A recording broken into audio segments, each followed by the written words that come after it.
তোমাদের সকলকে নমস্কার। জেকে ব্লগ 09-এর পক্ষ থেকে আমরা যে 100 ডে চ্যালেঞ্জ করেছি তাতে তোমরা সকলে যুক্ত হও এই আশা আমরা করছি। আর আজকে যদি এই ভিডিওটা তোমরা পুরোপুরি দেখে যাও তাহলে আমার এটা বিশ্বাস যে আমি তোমাদের মাইন্ডসেট পাল্টিয়ে রেখে দিতে পারবো। আমার যে আজকে বক্তব্য সেটা হচ্ছে যে একটি সাধারণ লোকের ভাবনা আর একটি চ্যাম্পিয়নের ভাবনা নিয়ে কী পার্থক্য। একটি সাধারণ লোক কী ভাবে? একটি সাধারণ লোক ভাবে যে আজকে আমার মন ভালো আছে, আজকে আমি সেই কাজটি করব, যে কাজটা আমি করব। আর আজকে আমার মন ভালো নেই, আজকে আমি সেই কাজটি করবো না, আজকে ওই কাজটি বাদ। কিন্তু একটা চ্যাম্পিয়ন তার মাইন্ডসেটে কী বলে? একটা চ্যাম্পিয়ন তার মাইন্ডসেটে বলে আজকে আমার মন ভালো আছে, আমি সেই কাজটি করব। আজকে আমি 25 মিটার 5 কিলোমিটার দৌড়াচ্ছি, আমি 5 কিলোমিটার দৌড়াবো। আজকে আমার মন ভালো নেই, আজকে আমি 5 না, আজকে আমি 10 কিলোমিটার দৌড়াবো। আমার যে খারাপ মনোভাবনা, সেই খারাপ মনোভাবটাকে আমি সেই এক্সারসাইজের মাধ্যমে বের করে দেবো নিজের কাছ থেকে।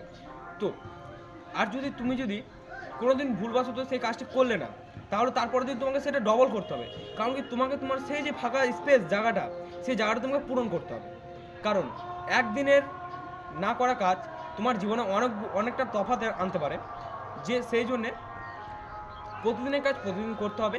এই জন্যে তোমাদেরকে আমাদের সঙ্গে যদি তোমরা যুক্ত থাকো তো তোমরা এই 100 ডে চ্যালেঞ্জে অনেক কিছু শিখতে পারবে, যেগুলো এসএসসি জিডি বা আর্মিতে অনেক কাজে লাগবে।